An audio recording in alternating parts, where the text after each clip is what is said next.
Fala galera, Miriam Matias aqui, tudo bem? Hoje eu não ia gravar.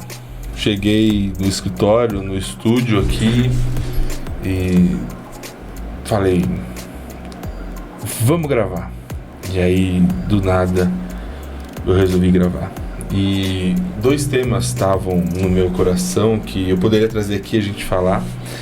E eu vou seguir pelo tema da liderança, do líder que se sente injustiçado com o liderado que também se sente assim. E esse é um bate-papo que para mim faz muito sentido. Eu acredito muito na reciprocidade dentro da liderança, então é exatamente nessa linha de raciocínio que eu quero dividir com vocês hoje esse meu raciocínio. Eu já liderei vários e vários times, já cuidei de 2.000 pessoas em uma operação descentralizada. Eu ficava em uma base e cuidava de líderes que cuidavam de pessoas, e tudo isso impactava em 2.000 pessoas. Hoje a HM, a nossa empresa de gestão, atende tranquilamente um número maior do que esse. E para mim é muita responsabilidade e é de fato o que eu gosto de fazer.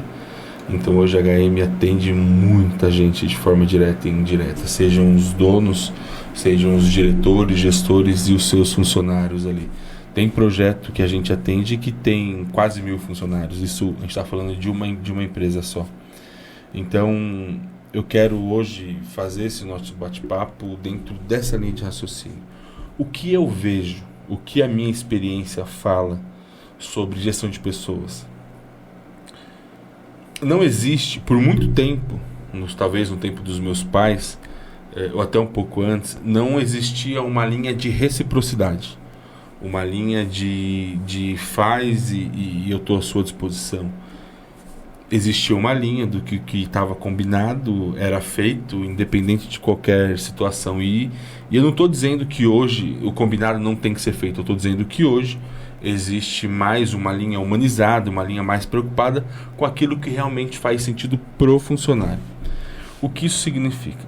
Eu sou campeão em ouvir donos, gestores, encarregados, supervisores, todo tipo de liderança falando que se comunicam com o seu time e não tem o respaldo, não tem ali o entendimento daquilo que precisa ser feito. Infelizmente, talvez seja isso o maior gargalo que a HM enfrenta, e é nisso que a gente é especialista. E é por isso que eu quis falar sobre isso e estou falando sobre isso. Existe uma reciprocidade que tem que ser estabelecida com o seu funcionário, e eu vou tentar ser o mais claro possível. O funcionário é um ser humano, assim como você é um ser humano. Não existe a menor possibilidade do seu funcionário separar a vida pessoal da vida profissional. Isso não vai acontecer. Se você tem um chefe de família que está com um filho em depressão, se você tem um chefe de família que está com um filho doente, se você tem no seu time uma mulher que está grávida, se você tem alguém que tem alguma necessidade que é fora do seu ambiente de trabalho, isso vai levar para dentro do seu ambiente de trabalho. O que você tem que fazer é tentar proporcionar para esse funcionário, para essa funcionária, um clima acolhedor, um clima de reciprocidade, que ele saiba que a empresa está lá. Eu não estou dizendo para você deixar ele em casa. Eu não estou dizendo para você estabelecer um home office exclusivo para ele. Eu estou dizendo para você entender o contexto que às vezes cria essa barreira entre o funcionário e o seu potencial, o funcionário e aquilo que ele consegue entregar de melhor. Eu falo isso porque eu tive uma vez uma funcionária e ela era estagiária e ela foi evoluindo, crescendo, sempre com muito destaque. E depois de um tempo a gente efetivou essa estagiária e ela continuou entregando, e do nada ela começou a ter baixa performance, começou a ter vários erros, e a líder dela me procurou na época e falou assim: olha, não dá mais para continuar com ela, não tem como mais, ela não faz mais as coisas como ela fazia antes, a gente está tendo muita dificuldade, tendo muito erro. E aí eu virei para ela e falei assim: você já conversou com ela? Você já chamou ela e tentou ter um feedback com ela para ver realmente o que está acontecendo, porque a gente tem um erro, na época que eu falei para ela, a gente só quer gente pronta, a gente não quer formar ninguém. Ela não era boa ontem, por que ela não é mais boa hoje? E aí essa líder chamou a funcionária, conversou, ela estava tendo uma questão que nem cabe no vídeo, uma questão pessoal, familiar muito constrangedora, e isso impactou diretamente dentro do ambiente de trabalho dela. Ela deixou de performar igual ela performava antes. O que aconteceu depois que a chefe dela tentou entender o contexto do que estava acontecendo com ela? Ela voltou a ser aquela boa profissional que ela era antes.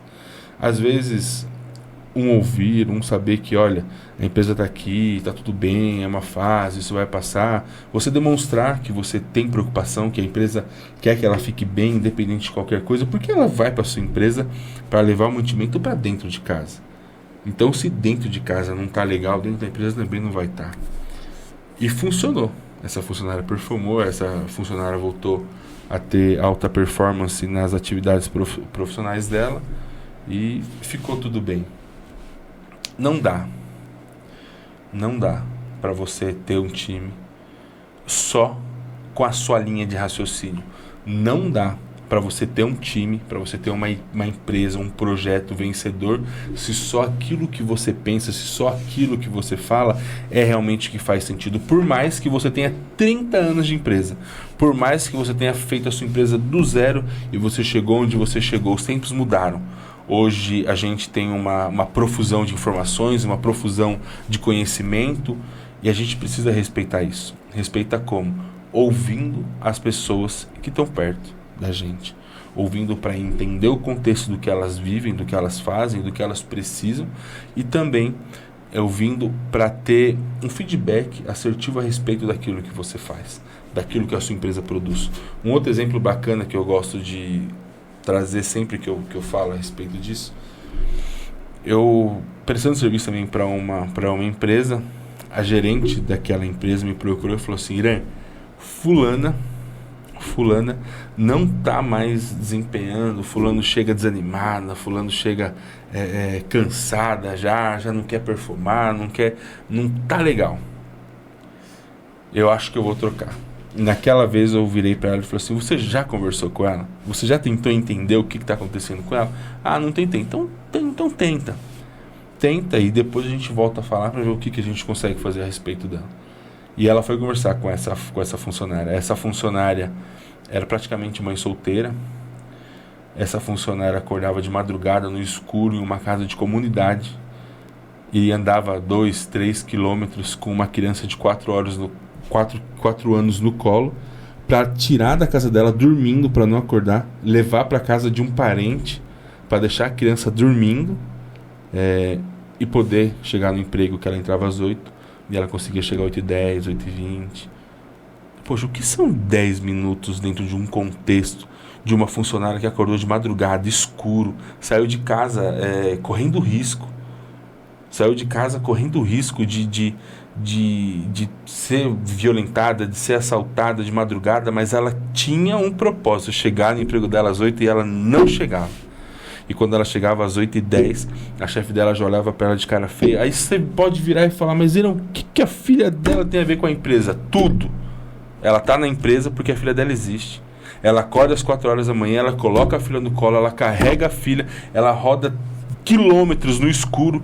Enquanto eu tô dormindo, ela está carregando a filha grande no colo, sem reclamar, para chegar no ambiente de trabalho dela e entregar o melhor que ela pode.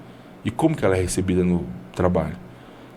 Não estou falando para abonar o atraso dela, porque existem outros funcionários que se esforçam para chegar no horário. Mas por que não um horário flexível? Por que não entender a realidade desse funcionário? Veja só, se esse funcionário tem o comprometimento de acordar de madrugada, carregar um filho, correndo risco, para chegar na sua empresa no horário, como que você dispensa um funcionário que se esforça para estar onde tem que estar e fazer o que tem que fazer? É essa liderança que faz sentido. É nesse momento que o funcionário olha para você como líder, que ele espera que você seja, e fala: é isso que eu esperava, é isso que eu preciso. São 10 minutos de um funcionário que se esforçou para estar onde está.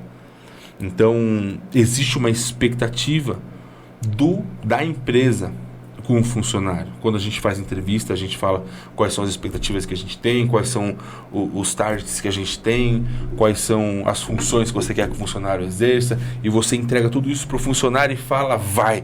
Mas e a expectativa que o funcionário tem na empresa? Isso não faz sentido? A gente só está aqui na liderança, sentado na cadeira de chefe, para exigir do funcionário que ele faça? Ou a gente dá abertura para que ele fale com a gente, olha, vem cá, eu acho que poderia ser assim. Eu participei semana passada de uma entrevista, e foi a primeira vez, e uma entrevista que foi para um cliente também, um baita cliente parceiro, e a gente entrevistou a pessoa, e a gente terminou a entrevista. Quando a gente terminou a entrevista, a pessoa falou, o que a empresa tem para me oferecer? O que a empresa pode me oferecer? E quando ela falou isso, eu falei, nossa, que legal. É isso. E a hora que a gente conversou, bonito, sério. Se ela assistir também, vai saber. Mas depois que ela saiu da sala, eu virei pro pessoal que estava na sala e falei, nossa, que legal. Porque vamos cortar essa ideia da expectativa que só a gente, como empregador, tem do funcionário. E qual é a expectativa que o funcionário tem com a gente? Qual a expectativa que ele tem com a nossa empresa? O que ele quer aqui? O que a gente proporciona para ele de futuro? De começo, meio e fim? Ou a gente só pensa na gente? O que esse funcionário quer? Ele quer se formar? A nossa empresa tem a estrutura disponível para que ele se qualifique, para que ele cresça? A nossa empresa tem bons benefícios, e quando eu falo bons benefícios, eu não estou falando de questão monetária, não estou falando só de dinheiro. A gente, quando fala de benefício, a gente pensa só em dinheiro, mas ele tem um ambiente legal, ele tem uma cadeira agradável para ele poder sentar, ele tem um equipamento que faça sentido para ele poder realmente entregar aquilo que você está pedindo para ele. É isso. Não adianta você investir, não adianta você se preocupar e eu vou contratar, mas se você não contratar e não acomodar e não demonstrar para esse funcionário que aqui a gente é acolhido, que nesse ambiente de trabalho você faz, mas você também recebe, o salário, ele é fundamental e é a principal razão do funcionário estar. Mas o ambiente, uma liderança tóxica, um propósito escuso, uma coisa maldita, mal falada, isso é o que adoece o funcionário e faz com que o funcionário saia da sua empresa. Estatisticamente, o funcionário leva 9 meses para entrar dentro de um fluxo de trabalho, se adaptar à sua empresa e começar a entregar. Se você buscar na sua memória das pessoas que passaram pela sua empresa, você vai ver que esses 9 meses têm muito sentido. E o que a gente faz com 2, 3 meses, quando a gente não entregou, quando a gente não conversou, quando a gente não direcionou, quando a gente não proporcionou para um funcionário um ambiente que faça sentido para ele? A gente condicionou ele ao fracasso. E a gente limita essa culpa só ao funcionário quando ela é metade nossa, metade do funcionário, quando não é maior parte nossa. Então, eu acho que faz muito sentido a gente ter essa reflexão de como nós, como líderes, como nós, como empregadores, nos portamos quando a gente chama um funcionário, quando a gente chama alguém para fazer parte do nosso time, do nosso projeto. O salário emocional, a forma com que o funcionário vive dentro da empresa, às vezes faz muito mais sentido do que um bom salário somente. Então, que dentro da sua gestão, que dentro do seu time, que dentro das pessoas que trabalham com você, elas tenham a visão, elas tenham a certeza de que um líder se importa, que um líder está pronto para defender aquilo que faz sentido para você como funcionário. Existe uma teoria, se eu não me engano, é a teoria de Taylor, e para a gente finalizar, a teoria de Taylor está no livro do Monge Executivo, se eu não me engano. Fizeram uma pesquisa dentro de uma empresa e identificaram ali qual que era a maior dificuldade que a empresa tinha, e aí eles falaram que ia alterar a iluminação daquela fábrica, daquela empresa. Só deles falarem, deles manifestarem que algo seria feito, a performance da empresa mudou e a lâmpada não foi trocada. O que isso significa? Que o funcionário, só de se sentir assistido, o funcionário de saber que alguém perguntou para ele o que está faltando, o que precisa melhorar, ele já pensou, poxa, tem alguém que se importa comigo aqui. Eu não sou só um número, eu não sou só mais um dentro de uma organização. Eles querem saber o que faz sentido para mim. E esses funcionários esses funcionários passaram a performar e a entregar muito mais do que era entregue antes. Então, que a gente tenha essa visão, essa preocupação de que os nossos funcionários, de que as pessoas que encaram e compram os nossos sonhos e os nossos projetos não são números banais, não são pessoas que não têm sentimento, que não estão nem aí, que não se importam, que para eles tanto faz.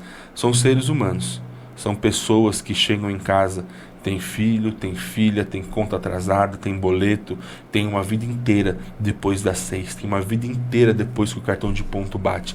E a gente tem que proporcionar dentro do nosso ambiente de trabalho algo que faça sentido para que ele seja um ótimo profissional e através da nossa empresa seja uma ótima pessoa e seja uma extensão daquilo que a gente vive dentro do nosso ambiente corporativo. Esse foi o meu vídeo de hoje, bem rápido, bem curto. Como eu disse no começo, eu não ia nem gravar, mas eu sinto isso como uma deficiência absoluta no que diz respeito à gestão de pessoas. Essa falta de empatia, essa falta de entender o que o time precisa e estar à disposição de um time que quer performar e às vezes não performa porque você não tem 5 minutinhos para entender o que eles realmente precisam. É isso. Obrigado. Se inscreve aí no nosso canal. Vou sempre postar alguma coisa que faça sentido em gestão e liderança, que é disso que a gente vive, é isso que a gente prega e é disso que a gente põe o pão na mesa. Obrigado, fiquem com Deus e valeu.